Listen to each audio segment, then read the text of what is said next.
Hello বিয়াস, আসসালামু আলাইকুম। স্বাগতম জানাচ্ছি প্রতিদিন রান্নাঘরে। খুবই সহজ মজার একটা রেসিপি করে দেখাবো ঘরে থাকার উপকরণ দিয়ে। আশা করি আজকের রেসিপি আপনাদের অনেক কাজে আসবে। যে কোনো কৌটা করে ডাইনিং টেবিলে ফেলে রেখে দেবেন, খেতে পারবেন মাসকে মাস, কোনো রকম নষ্ট হবে না, স্বাদ গন্ধ একই থাকবে। আপনিও পারবেন এই মজার রেসিপিটা করতে যদি কোনো রকম ভিডিওটা স্কিপ না করেন। দুইটা আলু আমি খোসা ছাড়িয়ে পরিষ্কার করে নিয়েছি, এবার একটা কাটারের সাহায্যে কেটে নিচ্ছি। এবার কাটা আলুগুলো আমি হাফ বয়েল করে নেব। এই জন্য চুলায় এক পাতিলা দিয়ে পানি দিয়েছি, যথেষ্ট পরিমাণ সয়াবিন তেল দিয়েছি 1 চামচ, হাফ চামচ দিয়েছি লবণ। একটা বলক আসার পরে আমি ছাঁকনিতে ছেঁকে নিচ্ছি। কতটা ঝরঝরা হয়েছে দেখেন, হাফ বয়েল করে বয়েল করা আলুগুলো সয়াবিন তেল দিয়ে আমি চিপস করে নেব।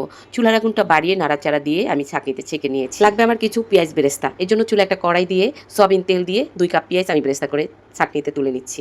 কিছু শুকনো মরিচ আমি তেলে ভেজে নেব। এখানে 20 থেকে 25টা শুকনো মরিচ আছে, ঝালটা যে যতটা খেতে পছন্দ করে। এরপর আমি নিয়েছি কাসকি মাছের শুটকি।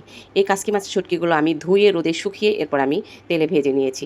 অনেক সময় নিয়ে কিন্তু আমি তেলে ভেজেছি, চুলার আগুনটা একেবারে লো ফ্লেমে রেখে। আমি যে রেসিপিটা করব সেটার জন্য সব কিছু আমি রেডি করে নিয়েছি তেলে ভেজে।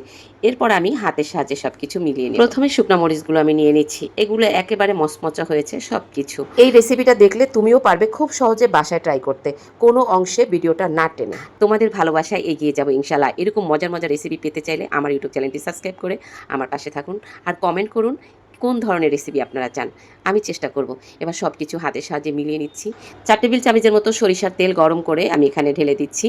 এই সরিষার তেল গরম করে দেওয়ার কারণে স্বাদটা দ্বিগুণ হয়ে যাবে। খুব সহজে তৈরি করে নিলাম আলুর চিপস দিয়ে কাসকি শুটকি মাছের বালাচা। এই যে প্লাস্টিকের কৌটাটা নিয়েছি এটা কিন্তু পুরান। এই প্লাস্টিকের কৌটাটা করে আমি ডাইনিং টেবিলে রেখে দেবো মাসকে মাস। এরকমই থাকবে এর স্বাদ গন্ধ।